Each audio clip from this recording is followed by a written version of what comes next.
It just rotates stuff. Well, okay. we know how to rotate it now. I will just do like this. You'll see the previews of future screens, but that's how it is. So, as mentioned, I will try to cover both the bad and good, and what we have done and where we ended up. But just to start, I have always this amazing screen, which says that, you know, when you start a journey, you have an idea and you think that's going to be really easy and you'll implement it instantly. But when you check the reality versus what you planned, it's totally two different things. And you have to be prepared as an entrepreneur for everything, just because within your journey, there are going to be so many different things you have never experienced before. And in essence, you wear a lot of hats, from just the product development to management and team motivation, raising money, to being able to pull off the marketing and sales team, analyzing the competition, and so on and so forth. So you're going to be very knowledgeable in many areas.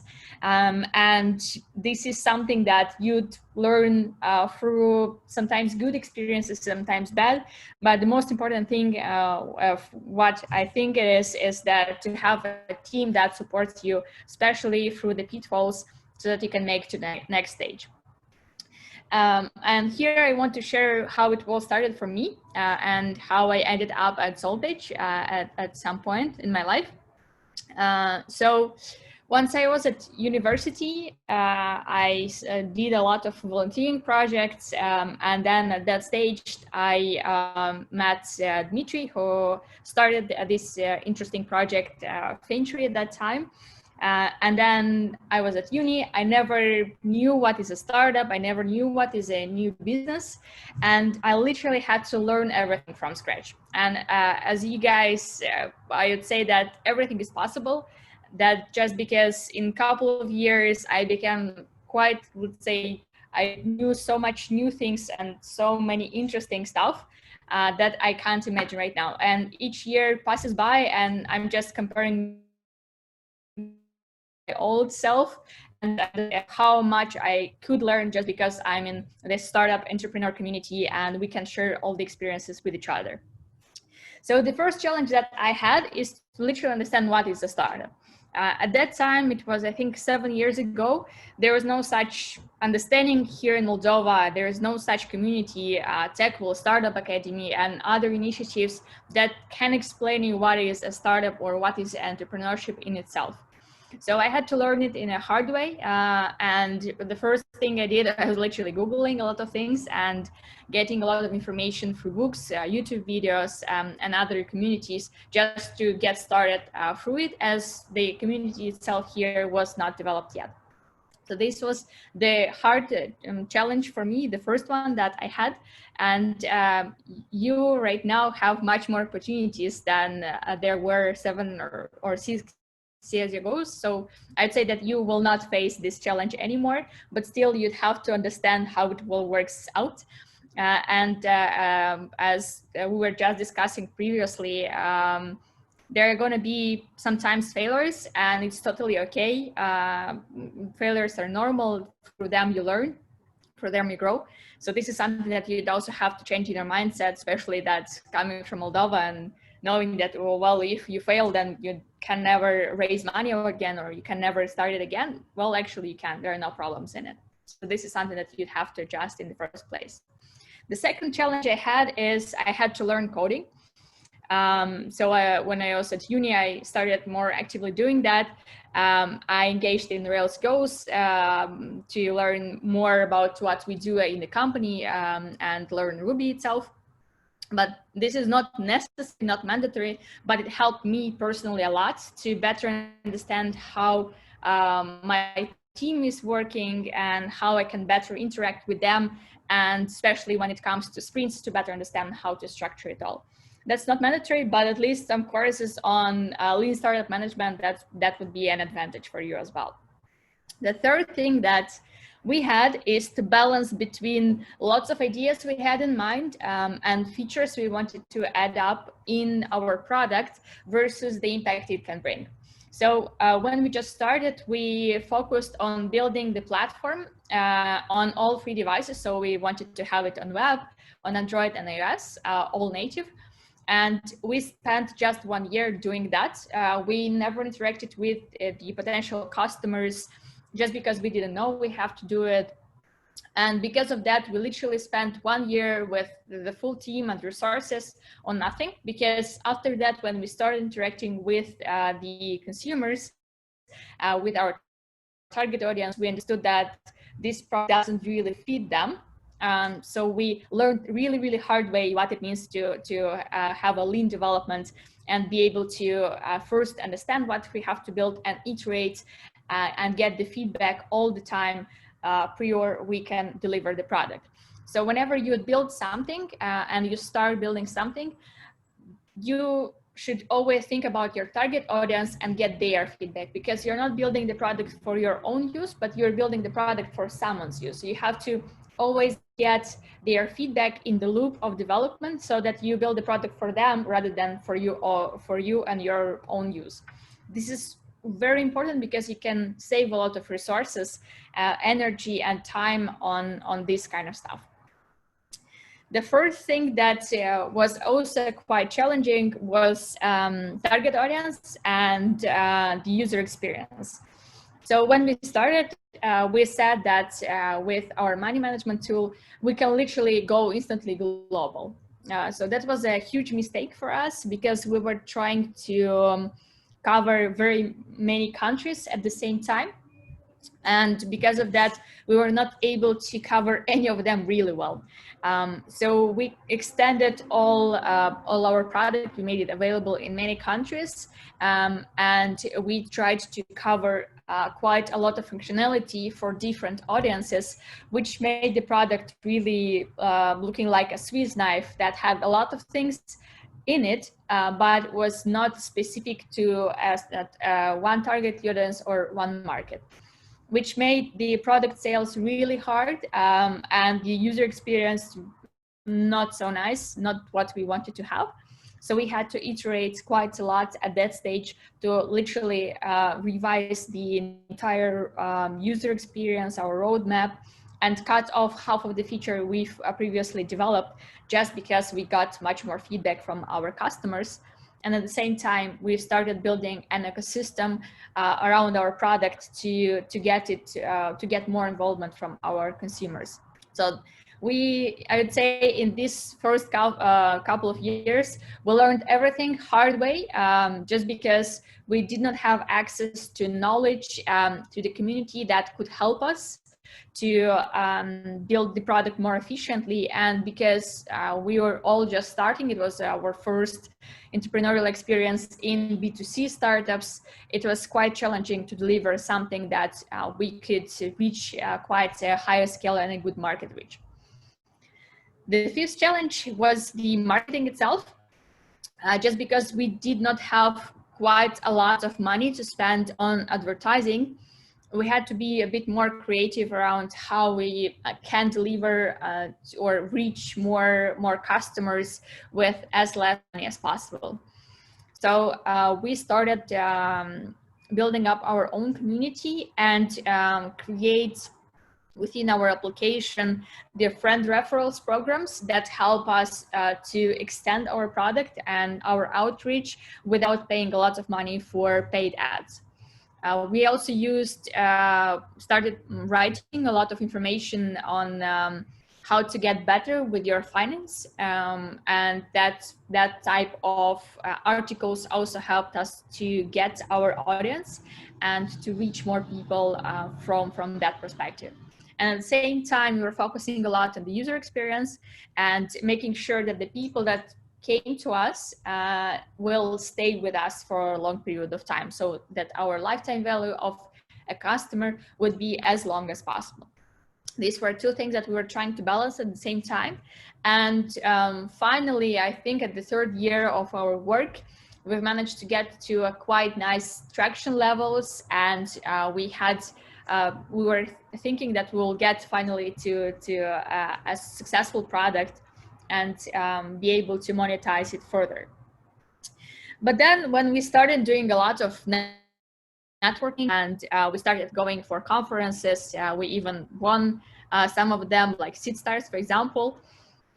We also started interacting with a lot of mentors and investors at the time. And then they started asking right questions. So like, how can you beat up the competition, which in essence provides the same or similar type of product free of charge?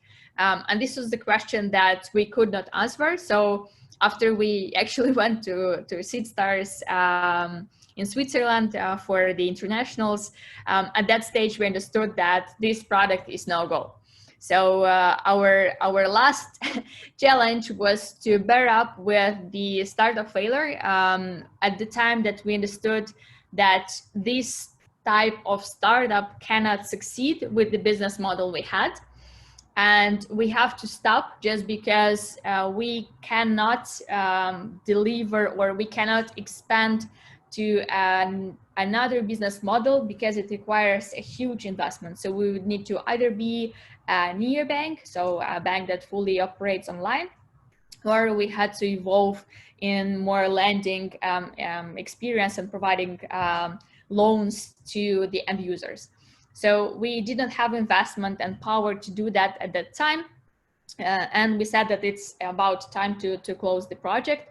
It was probably the hardest year at that time, and I was not considering that I would be able to recover quite fast. But as there is a saying from Thomas Edison that I really love, is that he was used to say that he was not failing when he was trying to create the light bulb, but he was just finding 10,000 ways that doesn't work to get to that one way that does work. So from that perspective, when we were delivering our Fentury product, underneath it, we had a platform that was able to connect to banks automatically.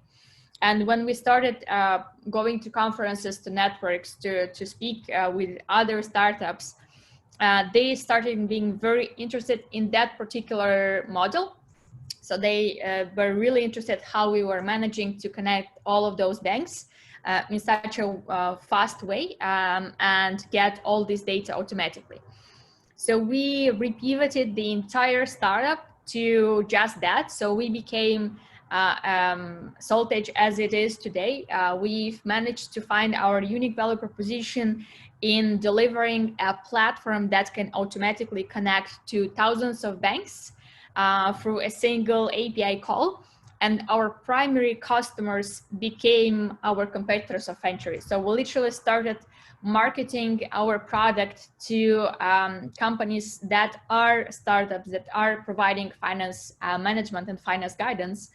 And this became a huge success for us. And to this date, we continue doing and developing this platform and extending it to new markets.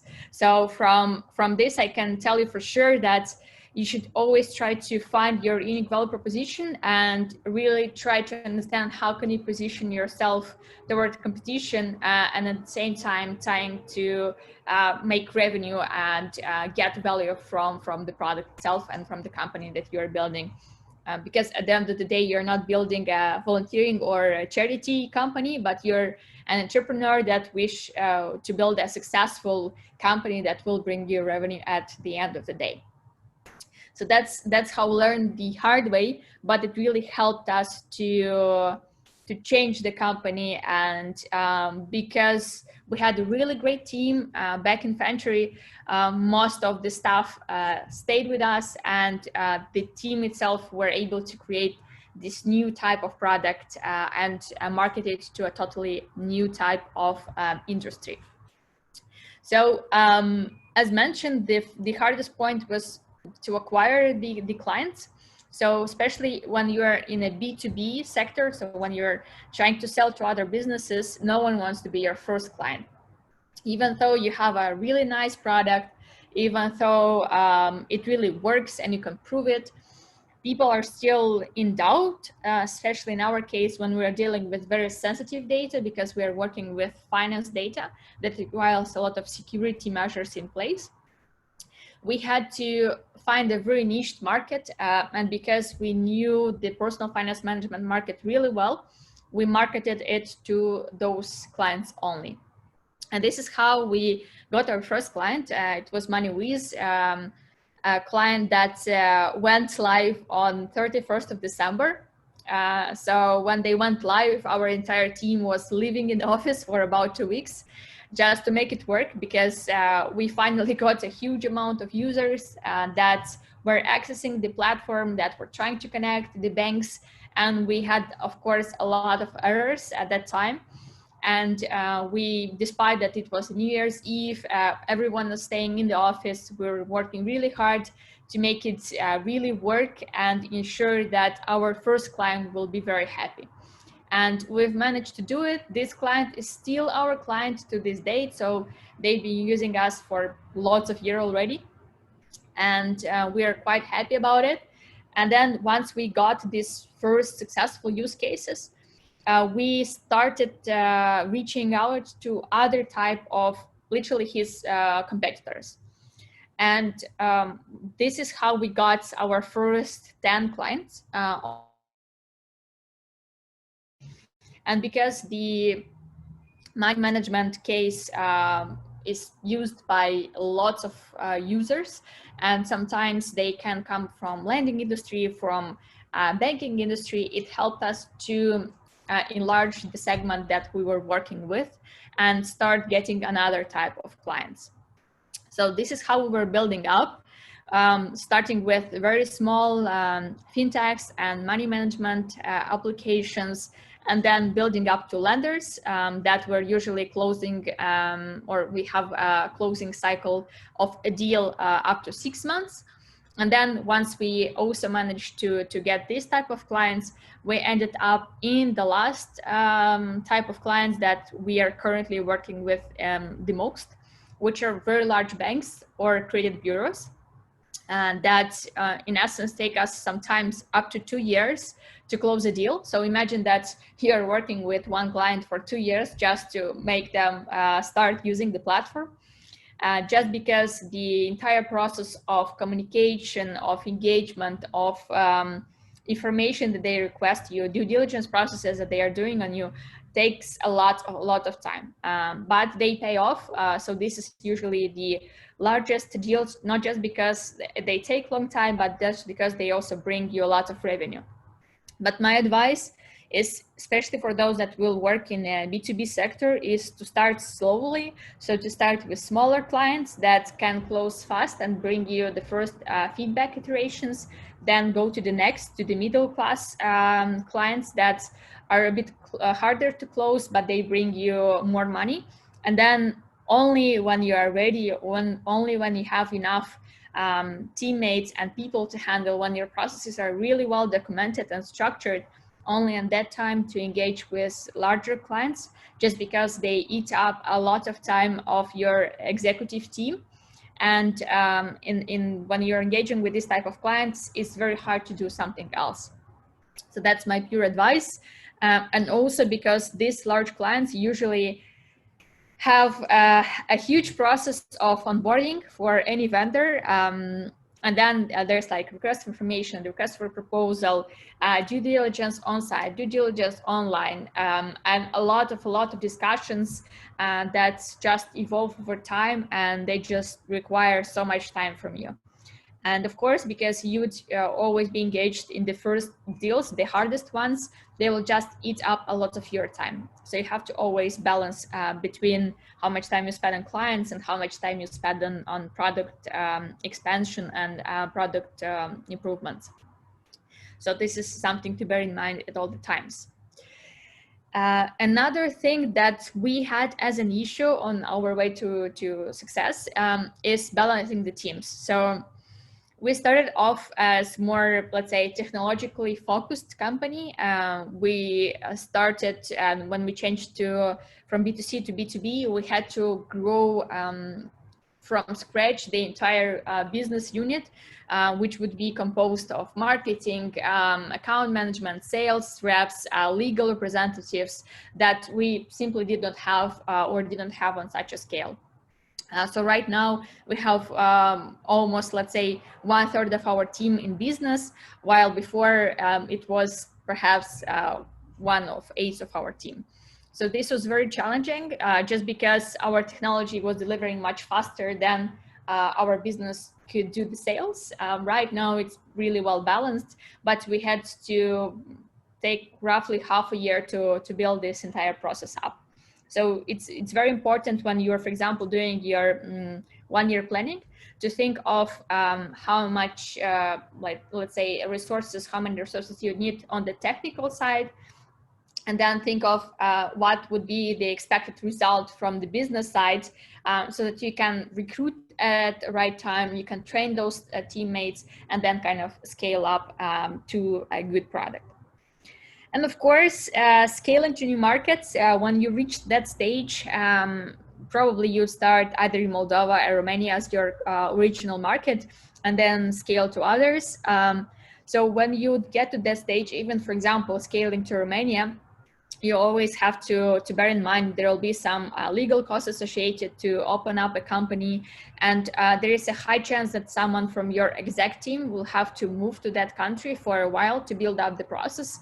So for example, when we were extending to our UK current office, I had to literally go to UK and live there for a while. I'm still kind of in between UK and Moldova, but this is something that you need to do, because it's very important that when we're building something from scratch, you have people that you can trust in another country that can literally start the entire company, just because it involves a lot of things, from legal to recruiting to building up the new processes, working remote, which is not as easy as we thought it would have been. And another thing to bear in mind, we were scaling only at the time when, for example, we had in one country at least 20 clients. So before that, it doesn't make sense. You can do a lot of things from Moldova, especially now during COVID time. Most of our sales reps are still here, so meaning in Moldova, and we sell internationally without any problems. And then, for example, before COVID, we were just like our local sales from Moldova were just traveling somewhere to do the deals. And then on our key markets that we had, which is UK and Italy primarily, we had local sales representatives that were going for the deals there. So that's also quite important to think of when you start to scale. And of course, you should always bear in mind that there is culture differences. And whenever you go, there are so many interesting things you'll learn about business processes. So for example, in Mediterranean countries, even though the client said that they will sign an agreement, it doesn't mean anything. So they can change their mind at the last mile when they are ready to sign, they can say no.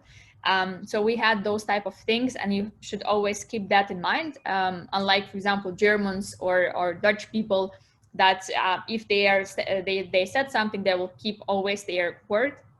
So these are literal differences that are very necessary to be aware of. I was amazed when we went to Spain.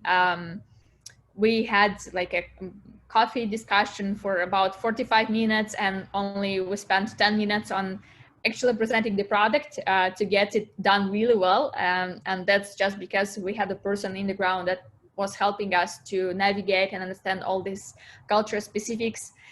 So whenever you scale to a specific country, make sure you have someone to just explain you these little tricks that can help you a lot and save a lot of your time as well.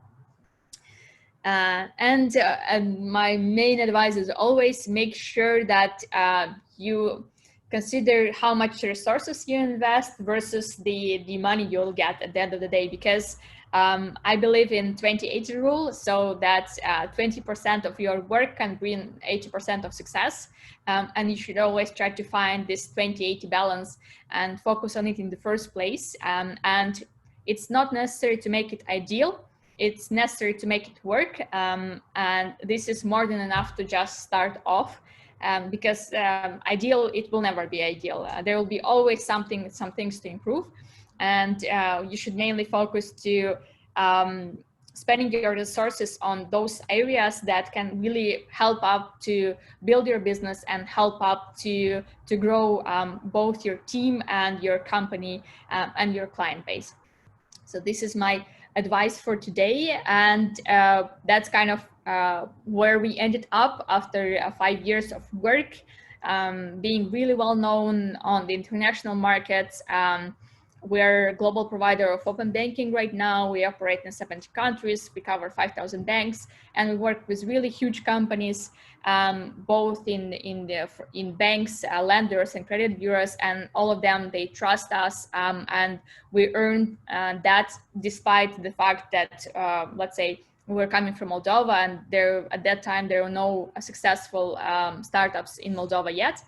I hope that right now it's much better. You already have really nice examples of companies like us and others that help to position Moldova already on the international startup scale, and hopefully that will help you guys as well to at some point to get investment money for development of your business.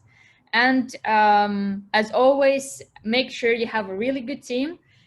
Make sure that the team you have is really like a small family, because it doesn't matter really what kind of product you build. If you have a really good team, you'd always be able to repivot the idea, to create something different, and make sure you're on the success path just because the team is very supportive and is very helpful.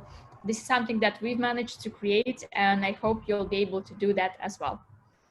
That would be all from my side. Feel free to reach on LinkedIn or contact me on Twitter. And I'm open to any questions you guys might have. Thank you so much for your presentation. I think that your presentation will be enough to make this bootcamp. Yeah, you covered a lot of topics, so thank you so much. I believe that guys have some questions. Hey, I can start if everybody's shy. I think that there is a question from Radu. So do you still recommend to tell clients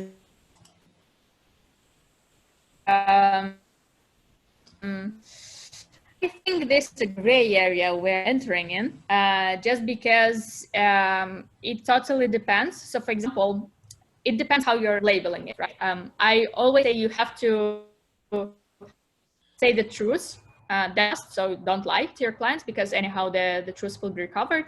But at the same time, it depends how you position yourself and your first pitch. Because, for example, you can say like, hey, look, we are trying to create this amazing startup. This is how it can help you. We are right now in the Startup Academy Accelerator. We are just finalizing our pilot. We really want you to be our first client, please, please, please. So, you know, that's kind of first thing. Another thing, I don't know, hi, Vasily, I know that you are doing the dental health business, and I know that you have this type of problems. We just created this innovative platform that can help you out to solve all your problems. I don't know, 1, 2, 3, 4. We are currently limiting our first batch of companies that we're going to work with in Moldova. We are going to limit it just to 3 companies, and we want you to be among the first ones. We'll just because we're starting in Moldova, but we hope this might interest you. Something like this. So it's, I would say, not to lie, to say the truth, but to label it in a more salish way, you know. If you have some, like a Kumetro always works, so that's kind of the best. But if you don't have a Kumetro, you have to be a bit more creative. So Evgeny Kumetro, it's like, I don't know, someone you know, but really well. That's my advice to you, because otherwise, if you, for example, in our case, we had 0 connections and we had to navigate finance, business, and banks across Europe without any connections. So it's doable. It's just how you position yourself.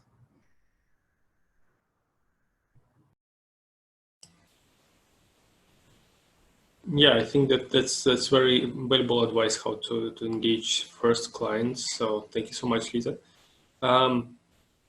Yeah, I maybe also add that for maybe not in your case it could work, but so it's most cases from my point of view, like to invite for interview, for a problem interview, can be a good entering point to engage future possible clients.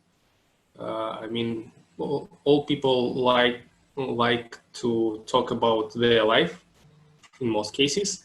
So that's why when you provide a problem interview, so it can help you also to find potential clients. How much time it took from your side to get the first client, Lisa? In average, just to understand. You have quite a close. A long time. Probably 3 months. 3 months left. 3 months for your close sector. Yeah, I think it's good. It's good. Yeah, and how much time you usually spend to enter new market, new country? You mentioned that you need to know local partner there. You have to have the local partner. You have to know culture. So how much time you usually spend to educate this knowledge? around a year.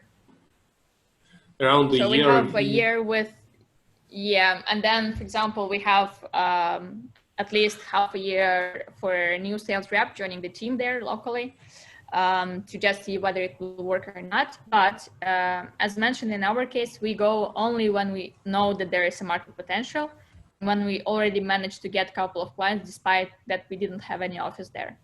So originally we were just doing sales without any office, and then once we had at least, let's say, 10 clients, usually 20, we can penetrate more the market and spend our resources there, just because for example, when you recruit a sales in a B2B sector, for 6 months he will bring you no money, but he's very expensive. So this is something you have to just calculate in regards to how much money you're ready to waste and how much time you're ready to waste versus what do you think will be the payback.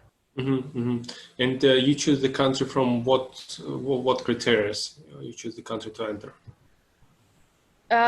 From our perspective, in the first place, it was how many customers we can acquire.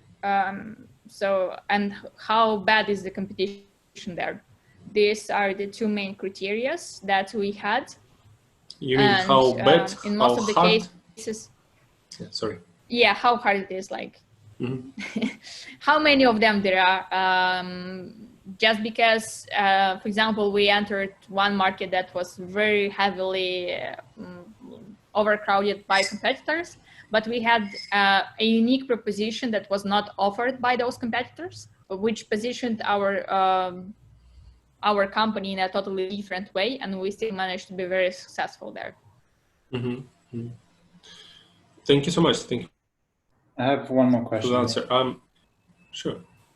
Yeah, actually, Lisa, about your startup journey, I want to ask about your financing and resources. You mentioned basically you worked for about 3 years before failing for the first time. And my question is, how did you manage to keep the team alive? Did you raise some funds? Did you bootstrap, or how did that go? Originally bootstrap, and then we got an angel investor from Canada. So that's literally how we got the funding. In our case, our founder Dmitry, he's quite experienced. So what Razvan was saying, that like, for example, you have to be like 30 something. So he was 30 at the time. But the fun part is that in his case, he had 2 kids at the same time when he started the company. So he was still managing to balance it all. And of course, I hope that all our team helped there a lot. Yeah, like we raised some money originally, and then we just, let's say we're living on our own, and right now we are at break even. So yeah, it turned out pretty well. And I assume this raising has been critical in your journey. Otherwise, you might have not resources in order to continue, right? Because I'm trying to understand in our yes, of course. Keep bootstrapping, or you have to think more about raising funds, you know, to have the future midterm future sort of assured or stuff. I think like bootstrapping is amazing because you keep the entire company to yourself, but at the same time, the investment can help you to scale faster. And then if you get the right investor, they can help you out with the knowledge you don't have and the network you don't have. So these are the things you have to keep in mind when you're searching for one. But the point is that you should definitely find an investor that you really like, because it's literally like a marriage. So you cannot, like, for example, if for a marriage you have, you know, a divorce possibility, for investors you don't have it. So you literally gave away, I don't know, 10-20% of your company, and it's gonna stay like this. So you have to create a lot of reports for your to explain them a lot, and if they are not happy, they will just come and start bullshitting around and doing what they think is the best for the business. So from that perspective, it's quite important to get really well with the investors. So in our case, we got an amazing first investor that, like, we get along really well, and we had, let's say, our bumps along the way, especially when we failed, but just because he was really believing in the team, he continued supporting us. So that's something that I think it's very rarely happening in the startup world, to fund someone that failed, but it happens. So that's, we say it's a combination of luck, team, and let's say really good investor match in a way for us. Yes, just to add something here, as Lisa said, everybody expects that in this business everything is objective, and if you have the best product, why investors don't come to you? But it's also a lot of likability a contest. So you have to get the investors that you like, and they have to like you. So it's more like this than I have the best product. Why don't I get founded? So you don't get founded because you didn't find your match. Yeah. So yeah, investors, it's a hard discussion. So we can spend some time. So, and we will actually have a fundraising strategy today as a session. I think that our investments colleagues will share with us more knowledge and more information from their point of view. What I can add from my experience is that the best time to fundraise, to go to investor, is actually when you don't need money. So because so from the psychological point of view, it's some kind of the same like when you go to the bank. Always banks, they provide you a loan only when you don't need it, and you are trustable enough to pay it back. So the same is investors. When you don't have already some money to cover cost of the startup, it's too risky for them to invest into you. So that's why, to create relationships, to start the conversation, it's better to launch all these processes so in advance, like to 1 year, at least 6 months before you understand that you burn all money. So because you also need to create relationship, then when they trust you, their money, and they understand your strong points, your weaknesses, and so how they can support your project.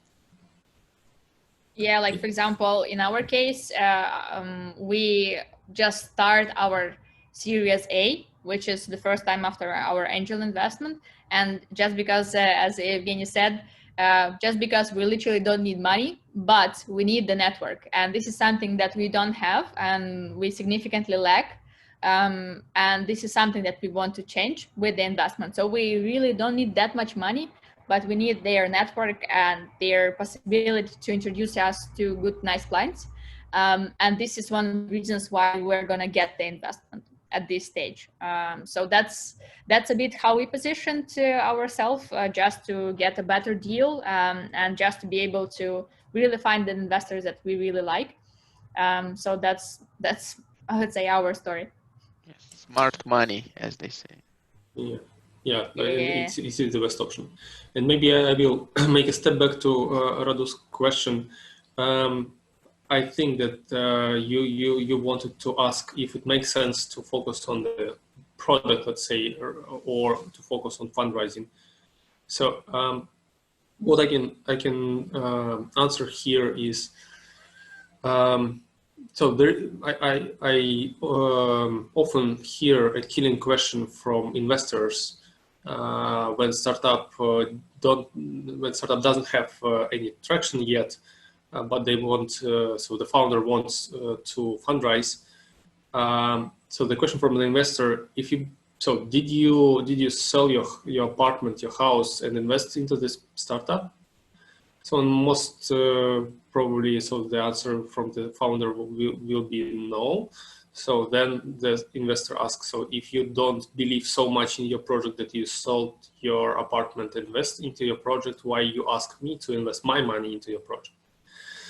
So to simplify the answer, yes, it makes sense to bootstrap and make the startup make the first traction, first sales.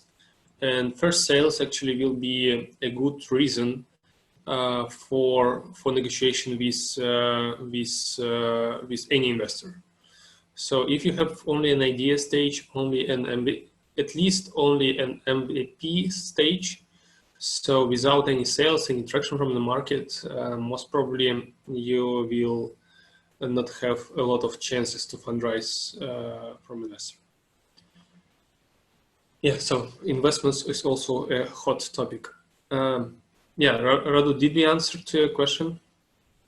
Yeah, half of it, but I guess we'll take use of the mentoring session, and I will go deeper with our specific case, and in that case, we'll have a definite answer for sure. But for now, fine. Thank you. Thank you. Lisa, I have another question if nobody wants to ask as well. I know Victor. So yeah, when you started the project, so how much time it took to create a core team, and if you lost a lot of, so how many, I would say, what is percentage of people you lost during this way to the core team? That's a tough one, just because we kind of had two projects. Let's say first that was Fentury, and second one was the Saltage as is. But the team was the Fentury, same. Probably, yes. I mean, the core more or team. less. I will explain. Okay. Yeah. So probably a year to get to the core team, and then they will kind of build up their team further. So around a year. But then, for example, on the way, especially when we had to close Fentury, we lost quite some good people, just because like they really wanted to continue the B2C journey, and then not everyone was willing to go into B2B startup business. So at that stage, we really lost 3 core team members that were quite good. And then, of course, we had our own mistakes of how we were able to handle that. So that was quite, let's say, a hard year as well. But then on the way, we managed to get another new teammates that made up to the exec team, just because they were really good. And then they were more interested in the B2B sector, and they were really knowledgeable in that sense and what they are doing.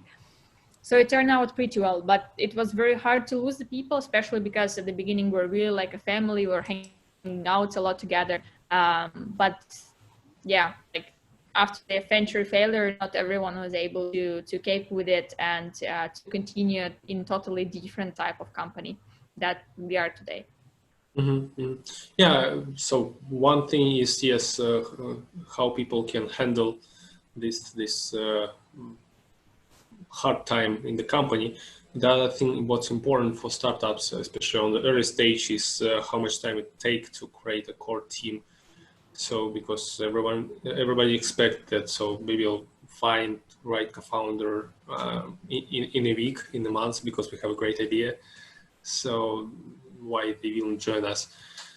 So that's why it's important to understand the real experience from successful companies. So how much time it takes.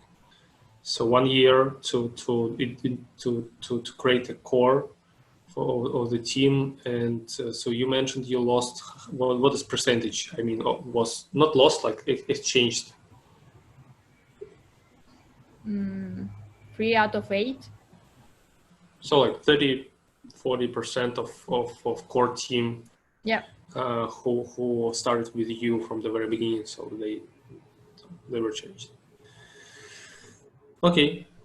So guys, we have there are 2 questions. Yeah. I will start with the last one. How did you manage to study at uni, volunteer, and work within the startup? Well, no personal life. That's the first thing. And no my uni time. was like no sleep time. That's of course that's normal. But also at my university, I was, let's say, not the best grade student. So I was barely making it up at the uni just because I chose startup as my primary goal. Volunteering secondarily because I was volunteering mainly in the, let's say, startup community or trying to understand how it's all going on. At that time with Mary, we were hanging out a lot at Startup Drink About in the evenings. So we had a lot of fun at the same time with the volunteering part. But my uni was not a priority. So that's one of the reasons why I was able to keep it up. I managed to finalize it. I still haven't taken my diploma from my uni because I don't need it, literally. I'll manage. I think I did it for my mother more than for me. So yeah. And the second question, how Saltage referral program works? Well, we had the referral program for Fentury, which was a B2C startup. So in essence, if you were using Fentury, you could refer to your friend or someone else, and then you both were getting up a discount for our premium package, which was $5 at that time. So you got a 50% discount if your friends start using it and they also buy the premium package. So that's kind of really how it worked. In terms of Saltage itself, we don't have the referral program itself. We just have very happy clients. So for us, it's very crucial. We spend a lot and on an account management. So a lot of our resources to spend there just to ensure that our quality of the service is premium quality. And then they will not be able, they won't need or want to migrate to our competitors. So we minimize our churn rate and we increase our lifetime value, which works really well. And then we invite our clients to offline and online meetings. So for example, in offline, we were doing conferences. In online, we're doing a lot of webinars.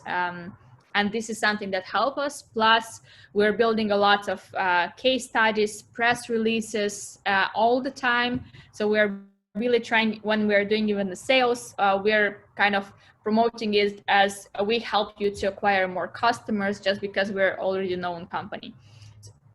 So this kind of helped us. At the beginning, we're doing press releases with the clients, and sometimes we're even providing discounts for that, just to make sure that we have as much mentions as possible in the media.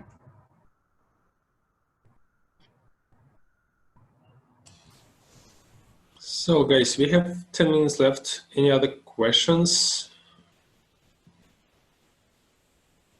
Yeah, I have a lot of questions, to be honest, Lisa. So we have to agree on another interview, I guess. Just something you should ask questions, because it's this is your chance. So you don't get a lot of people to see every day, and when you get them, you should just fire all the questions that you have. Yeah, of course, because they already have an experience this road. Yes. So that's the main reason why people are coming to mentors, and guys, for May you. I go back? Sure. Actually, it's a question for all the mentors about interviewing the customers. Last week when I spoke with Evgeny, he made me realize we didn't interview our customers properly. So immediately I proceed to reading that book, The Mom Test. Yeah, life-changing book. I would say I recommend, definitely I recommend it to everyone. And now the question that stands is how do we interview our current customers, because they are already using the product, but as you know, it's difficult to take people's time. I mean, to schedule the calls with them, you know, basically to find the available spot for them. So there is some practical tools, advices on how do we interview our customers, our potential customers, in order to identify their needs, their problems, and how we can solve them. Till mentors Lisa and Răzvan will answer, I want to present, because they joined us, Nicro, Nicoleta. They have quite different timing. They are in Spain. So they are here and they can introduce themselves super short and going to your answer. That's okay? Okay for everybody? So, Nicro, Nicoleta, where are you? Open your camera and your mic. Yeah. Can you hear me? Yeah. All right, I'll make a super short intro because people were talking about Lisa stuff. Super short meaning, sorry, Nicro, super short meaning that on mentors session, what you can be useful, what kind of knowledge you can help, and which field or which topic they can the startups can approach you. All right, so I'm Sergio, also known as Nicro. I'm mainly technical. I'm a CTO at Medical Tourism Review. Nicoleta will talk about her side. She's non-technical. She does all the other stuff, like which is super important, or I think more important than technical parts in the startup. Right. So basically, if you have any technical questions, and technical, I don't mean like what does this function do, but like there's so much stuff that unfortunately we have to know in the startup, like how to do technically experiments, A/B tests, blah, blah, blah, all the stuff, how basically everything that Lean Startup says that you should do to figure out whether the client wants it or needs it or not, or what is better. I can kind of help you out, help you set those up, and yeah, so you can test different presumptions that you have. Yeah, that's pretty much it. So I have 10 years of experience in Drupal, PHP, whatever, and everything besides that, a little bit of React, a little bit of Python, scraping, blah, blah, blah. Yeah, that's my side. Okay, so for my side, everything related to medical domain. If you're having a startup that will communicate somehow with hospitals or any medical related businesses, and also topics starting from what is the meaning of my life, what I'm doing in this startup and why should I do it, and to hiring a team, how to keep people motivated, or should I get investment or not, when is the good time, and other processes that are necessary on each stage to move a startup and to get it to a successful goal.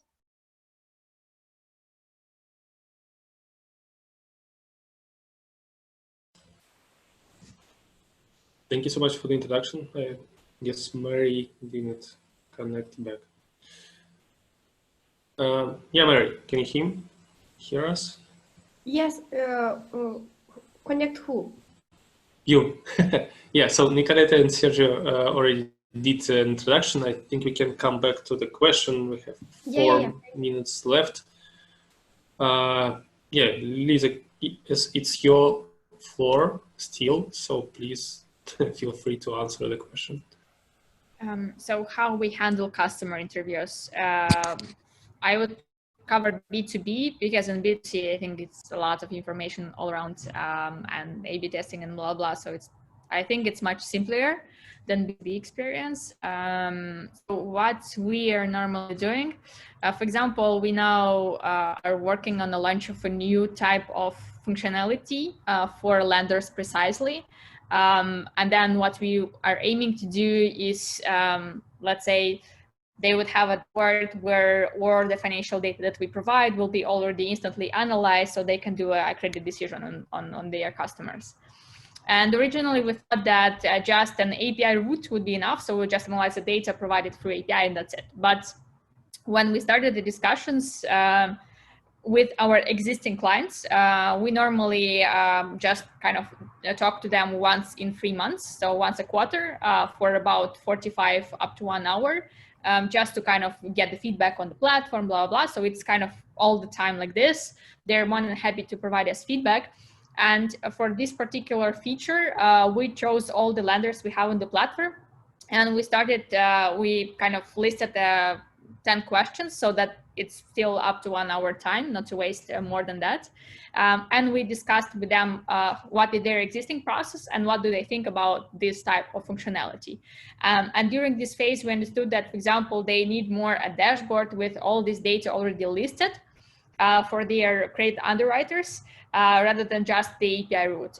And this is something that helped us to better understand what we should do about the functionality and how to better launch it.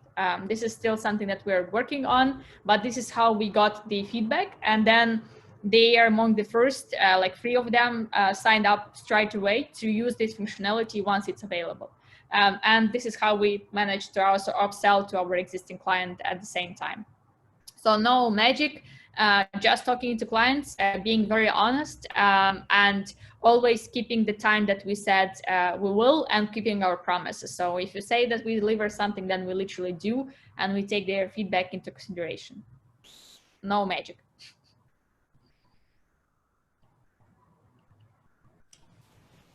Thank you so much. So guys, last question, last minute. If I can add something to that question, if you have a hardware startup, the best thing to do is to watch the user, how he uses just to stay with the user and see how he uses I don't know, your hardware. If it's something that he holds in his hand, or just stay with him one day and see what he does, where he puts it in the house, how he gets it, and so on, how he charges it, how he connects it to the battery, and so on. So if it's a hardware, yes, I will opt more for stay with the customer. Just release MVPs as soon as possible, put it in the hand of the customer, and just stay with the customer. If it's software,